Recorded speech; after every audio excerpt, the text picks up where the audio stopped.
ஹாய்ங்க, எப்படி இருக்கீங்க? நான் ரொம்ப நல்லா இருக்கேங்க. நான் இந்த வீடியோவில் உங்கள் கூட ஷேர் பண்ணக்கூடிய விஷயம் என்னன்னு கேட்டிங்கன்னா, சம்மர் சீசன் வந்துருச்சு. எல்லாருமே கூல் ட்ரிங்க்ஸ் பக்கம் ஓட ஆரம்பிச்சிட்டோம். ஜூஸ் அது இதுன்னு சாப்பிட்றது உண்மையிலே ஹெல்த்தியான விஷயம். டீஹைட்ரேட் ஆகாமல் இருக்கிறது ரொம்ப ரொம்ப அவசியம். தண்ணீர் நிறைய குடிங்க. வெறும் வயிற்றுல இளநீர் குடிங்க. இந்த மாதிரி நிறைய டிப்ஸ் எல்லாருமே சொல்லிக்கிட்டே இருப்பாங்க.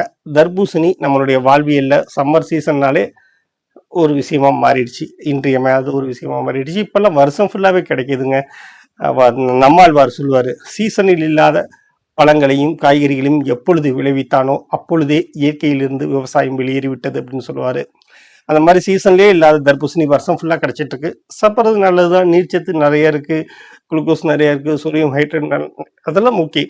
பட் எந்த மாதிரியான பழங்களை நாம் சாப்பிடலாம் அப்படிங்கிறதுல நமக்கு நிறைய பேத்துக்கு டவுட்டே இருந்துகிட்டே இருக்குது. எப்படி பழத்தை பார்த்து வாங்கணுங்கிறதுல டவுட் இருக்கு இல்லையா? அதுக்காக அதை சொல்கிறேன். நல்ல உருண்டையால் ரவுண்டாக என்னோட தலை மாதிரி ரவுண்டாக இருந்துச்சுன்னு வச்சுக்கோங்களேன், அந்த பழம் இனிப்பாக இருக்கும். ஆமாங்க, நல்ல இனிப்பாக இருக்கும், டேஸ்ட்டாக இருக்கும், வாங்கி சாப்பிடுங்கன்னு சொல்கிறாங்க. ஒரு மாதிரி நீள் வட்டத்தில் இருந்துச்சுன்னா அந்த பழம் டேஸ்ட் கம்மியாக இருக்கும், பட் தண்ணீர் சத்து அதிகமாக இருக்கும். ஃபுல்லாகவே நீர்வம் வாட்ரு இது ரொம்ப நிறையா இருக்கும் அப்படிங்கிற மாதிரி சொல்லிட்டு இருக்காங்க.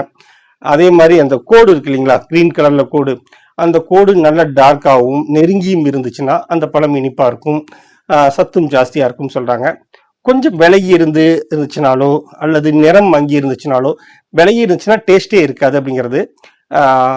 நிறம் மங்கி இருந்துச்சுன்னா அது கெட்டு போக ஆரம்பிச்சிடுச்சு, அது எக்ஸ்பயர் ஆக போகுது அப்படிங்கிற விஷயம். ஸோ அதை பார்க்கும்போது கவனித்து வாங்குங்க. அப்புறம் இன்னொரு விஷயம் என்ன சொல்கிறாங்கன்னா, ஒரு மாதிரி எல்லோயிஸாக இருக்கும் பழம் ஃபுல்லாக. நம்ம கூட அடிபட்டுருக்கோம் அப்படிங்கிற மாதிரிலாம் பார்ப்போம், ஒரு மாதிரி எல்லோயிஸாக இருக்கும். பட் எல்லோயிஸாக இருக்கக்கூடிய பழத்தை நீங்கள் வாங்கி சாப்பிடுங்க, ரொம்ப நல்லாயிருக்கும், ருசியாக இருக்கும். பட் அதுலேயே ஒயிட்டாக இருந்துச்சுன்னா வாங்காதீங்க, டேஸ்ட்டே இருக்காது, நீர்ச்சத்து மட்டும் இருக்கும், பட் சுத்தமாக டேஸ்ட் இருக்காது, சப்புன்னு இருக்கும். ஸோ நீங்கள் தர்பூசணி வாங்கும்போது அவசியமாக பார்த்து வாங்குங்க.